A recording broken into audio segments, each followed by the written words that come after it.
देख रहे हैं नेटवर्क 33 राजकुमार के साथ। तो चलिए बढ़ते हैं आज की कहानी की ओर।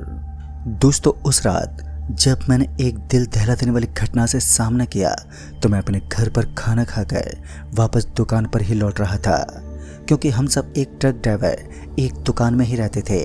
दरअसल हमारे एक दोस्त दुकान चलाने का काम करता था, तो हम सभी उसके पास गप्पे लड़ाने के लिए अमूमन वहीं पर बैठ जाते थे। रोज रोज की तरह आज भी मैं उसी दुकान के ऊपर बैठकर अपने दोस्तों से गप्पे लड़ा रहा था। वहाँ पर मौजूद सभी लोग ट्रक ड्राइवर ही थे और इसी बीच मेरे साथी हर्षित को बताया गया कि कुछ ही पलों के बाद 2 ट्रकों को निकालकर डिलीवरी के लिए निकलना है, जो कि पटना के लिए रवाना होगा। पटना यहाँ से तकरीबन 327 किलोमीटर दूर था और इस वक्त रात के 8:30 बजने को आए थे और सही मौके की तलाश में मैं और मेरा एक साथी ड्राइवर उस दुकान से बाहर निकल गए। लेकिन हमें पता चला कि हेल्पर तो अपने घर जा चुके हैं। जब हमने मालिक को सूचित किया कि हेल्पर यहाँ पर मौजूद ही नहीं है, तो उन्होंने बताया कि हेल्पर की ओर से कोई काम ही नहीं है, बस ट्रक के अंदर सामान लोड किया गया है और बस किसी भी हालत में आज की रात डिलीवरी को पटना पहुँचाना है और सुबह 6 बजे से पहले इस काम को करना होगा, जिस पर तुम लोगों को अच्छा खासा डिस्काउंट भी मिलेगा। अब चाहे हमें डिस्काउंट मिले या फिर ना मिले, लेकिन काम तो करना हमारा कर्तव्य था।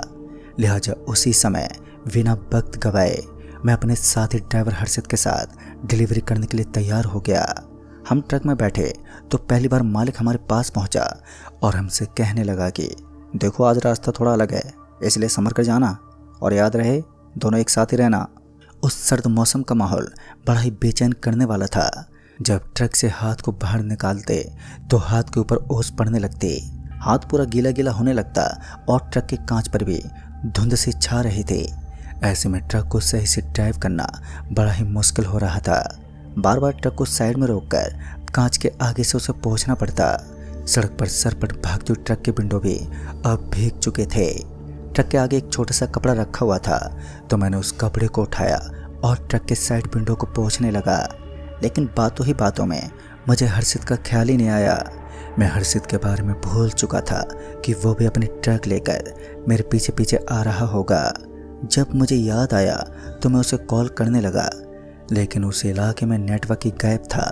जब मुझे लगा कि हर्षित मुझसे कुछ ज़्यादा ही पीछे छूट गया है, तो मैं अपने ट्रक के साथ वहीं पर सड़क के किनारे खड़ा हो गया। करीब 15 मिनट तक इंतज़ार करने के बाद भी उसका कोई ठिकाना नहीं था और इसी बीच मुझे किसी के दर्द से कराने की आवाज़ सुनाई दी। ये आवाज़ मेरे आसपास से आ रही थी, जिस कारण मेरे कान खड़े हो गए। पहले तो मैं इधर उधर देखता रहा, लेकिन कोई भी दिखा नहीं। लेकिन बाद में मुझे ऐसा लगा कि ये आवाज़ तो मेरे ट्रक के जस्ट नीचे से आ रही है और उस समय मेरे हाथ में एक छोटी सी टॉर्च थी, तो मैं उस टॉर्च को लेकर ट्रक के नीचे झुका तो मैंने देखा कि वहाँ पर एक आदमी लेटा हुआ था। हालांकि अच्छी बात तो ये थी कि वो सुरक्षित था। अब मुझे राहत तो मिली, लेकिन ये समझ नहीं आ रहा था कि आखिर ये आदमी ट्रक के नीचे कैसे पहुँचा।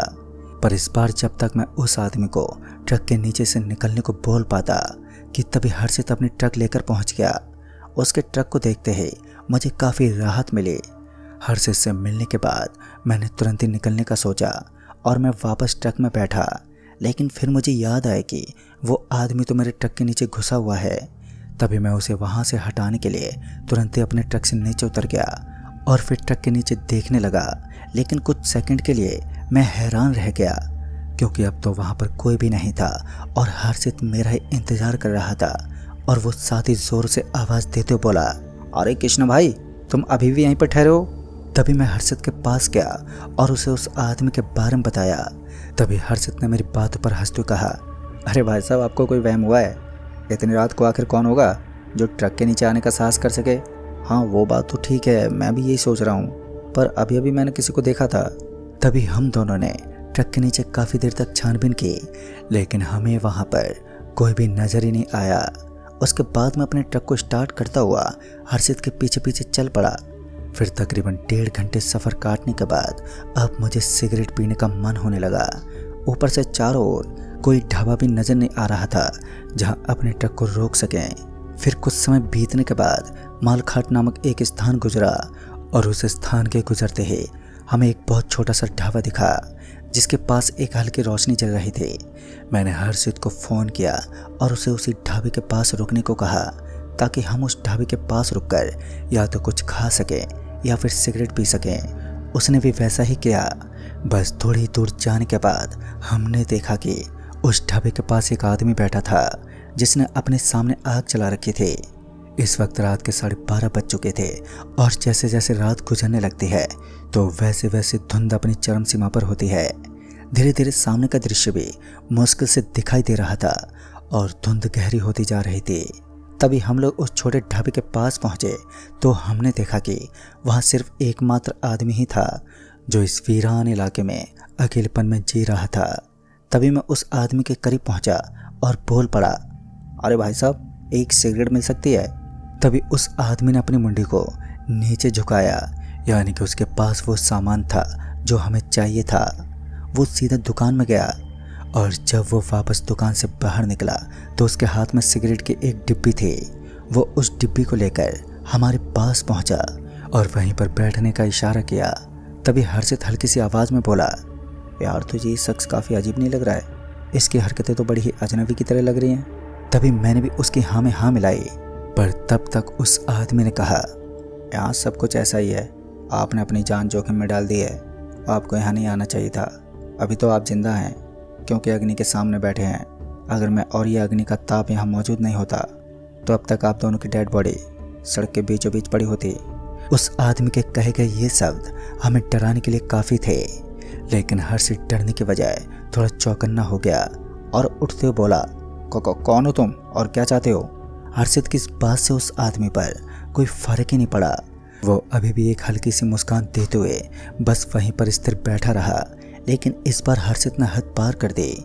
उसने उस आदमी की शर्ट को पकड़कर उसे जोर से हिलाने की कोशिश की। तभी बीच बचाव करके मैंने किसी तरह हर्षित को शांत किया, लेकिन अब अपनी ज़िंदगी की सबसे बड़ी गलती करके हर्षित पछताने के लायक भी कहाँ था। उसके बदन में दर्द शुरू हो गया।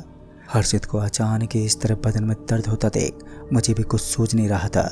तभी वो हल्की सी कराहने की आवाज़ में बोला, आप मेरे अंदर चलने तक की हिम्मत नहीं है, मुझे कहीं नहीं जाना, अब मैं यहीं पर बैठ जाऊंगा। उसका पूरा बदन टूट सा चुका था। वो उस आग के पास बैठकर दर्द से कराहने लगा।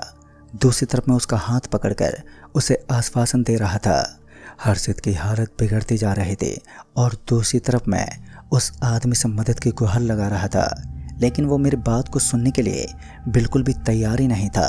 फिर वो आदमी एक भारी आवाज़ में बोला, अब तो तुम लोग गोल आकार के भयानक चक्रव्यूह के अंदर फंस चुके हो। तुम्हारे दोस्त ने मेरे ऊपर हाथ उठाने की हिम्मत की है, अब इतनी जल्दी इसको माफ़ कहाँ कर सकता हूँ मैं। और फिर तभी मैंने उस आदमी का असली चेहरा देखा जो कि पूरा झुलसा हुआ था। आग के सामने बैठा वो शख्स अब किसी भयानक शैतान के रूप में तब्दील हो चुका था। उसका जबड़ा फटा हुआ था और मैं उसके सामने हाथ जोड़ने लगा। तभी उसने कहा कि चिंता मत करो, मैं तुम्हें कोई नुकसान नहीं पहुंचाऊंगा, लेकिन आज की रात तुम्हें यहीं खतरों से लड़ना होगा, क्योंकि तुम्हारी ज़िंदगी बचाने का एकमात्र यही रास्ता है। अगर तुमने इस आग के पास से खड़े होकर दूसरी तरफ जाने की हिम्मत की तो फिर यह गोल आकार का घेरा तुम्हें कभी भी ख़त्म कर सकता है। उस आदमी का कहना था कि प्रेत आत्माओं द्वारा किसी ऐसे चक्रव्यूह का निर्माण किया जाता है जिसके अंदर इंसान दाखिला लेता है तो वो खुद ब खुद को मौत के घाट उतर जाता है। उस आदमी की गंभीरता से इसके वाक्य मुझे सच लग रहे थे, लेकिन दूसरी तरफ वो भी एक शैतान था, तो इतनी जल्दी उसकी बातों पर विश्वास कर लेना मेरे लिए खतरा भी बन सकता था। और जब उस शैतान को लगा कि उसके चेहरे से मुझे खौफ लग रहा है तो उसने मुझसे कहा, चिंता मत करो, मैं तुम्हें कुछ नहीं करूँगा, क्योंकि मैं भी इसी तरह राक्षसों के चंगुल में फंस चुका हूँ। उस आदमी ने अपने शरीर पर ओढ़ी हुई काले कंबल को हटाया तो मैंने देखा कि उसका पूरा बदन आग से जला हुआ था। उसकी आंखों में आंसू थे जो बता रहे थे कि उसे अपने परिवार से बिछड़ने का कितना दुख है। और उस आदमी के बताए अनुसार मुझे किसी भी हालत में अपनी जगह से उठना नहीं है, चाहे कुछ भी हो जाए। पर मेरा सहकर्मी हर्षित पूरी तरीके से दर्द से कराता हुआ आग के पास बेहोश हो चुका था। अब मैं उस आदमी के साथ बातों में मग्न हो गया। डर की सारी बातें आज ही वो मेरे कानों में फूंकने वाला था। लगभग 2 या 3 घंटे तक मैं उसकी बहस सुनता रहा, लेकिन उसके बाद जो हुआ उसने तो मेरे शरीर में सनसनी मचा दी, क्योंकि कुछ समय के बाद वो आदमी अचानक हवा में धुआं हो गया और अब मैं अकेला बच गया था। मेरे चारों ओर मुझे 7 लोग नजर आए। उन 7 लोगों के हाथ में अजीब अजीब हथियार थे। किसी के हाथ में खून से सना हुआ चाकू नजर आ रहा था, तो किसी के हाथों में किसी की कटी हुई मुंडी दिखाई दे रही थी। उन सभी का रूप बहुत ज़्यादा भयानक था, लेकिन इसी बीच मुझे एक चमकती हुई चीज़ दिखी जो मेरे से करीब 10 कदम दूर थी। इस चमकती हुई चीज़ के अंदर कुछ तो ऐसा था जो मुझे अचंभित कर रही थी। अभी मैं उसी की तरफ देख रहा था कि मेरे पीछे से हर्षित की आवाज़ आई, भाई भाई मुझे बचा लो, ये लोग मुझे मार देंगे। जब मैं पीछे मुड़ा तो मैंने देखा कि उन्होंने हर्षित को बुरी तरह जकड़ रखा है। हर्षित की हालत पतली पड़ने लगी, लेकिन दूसरी तरफ उस आदमी ने कहा था कि मुझे अपनी जगह से उठना नहीं है, चाहे कुछ भी हो जाए। लेकिन जब बात मेरे दोस्त और सहकर्मी पर आ गई, तब मुझे उस आदमी की बातों को भी नज़रअंदाज करना पड़ा और आग के पास से खड़ा होकर मैं अपने दोस्त के प्राण बचाने चल दिया। लेकिन मुझे क्या मालूम था कि इसी बीच मैं ही फंस जाऊंगा। इससे पहले कि मैं अपने दोस्त के पास पहुंच जाता कि एक बार फिर मैंने आग की तरफ पलट कर देखा, तो मैंने पाया कि अब वो आग भीषण रूप में फैल रही थी और मेरा दोस्त उसके करीब ही पड़ा था। उसकी बॉडी के अगल बगल में आग का ढेर सा लग गया। शायद आग के कारण वो जल सकता था। पता नहीं ये सब क्या हो रहा था। मेरा असली दोस्त कौन सा था और मैं इस बात को समझ पाने में पूरी तरह से नाकाम था। उन शैतानों से डरते ही मैं दुम दबाकर वापस आग की तरफ भागा, तो मेरी एक गलती से मेरा कदम उस चमकती हुई चीज़ पर गया, जिससे मुझे जोरदार झटका लगा और इस झटके ने मुझे अंदर तक हिलाकर रख दिया। तभी मैं बेहोश हो गया और उसके बाद जब मेरी आंखें खुली तो मैंने देखा कि आसमान में पक्षियों के उड़ने की आवाज़ मेरे कानों तक पहुंच रही थी। और जब मैंने हर्षित की तरफ देखा तो मैंने पाया कि उसकी मौत हो चुकी थी, जिसका जिम्मेदार केवल मैं था। तभी मैंने अपने मालिक को फ़ोन किया और सारी घटना के बारे में मैंने विस्तार से बताया। पता नहीं क्यों, लेकिन मुझे ऐसा लग रहा था मानो मालिक इन सब बातों से परिचित है।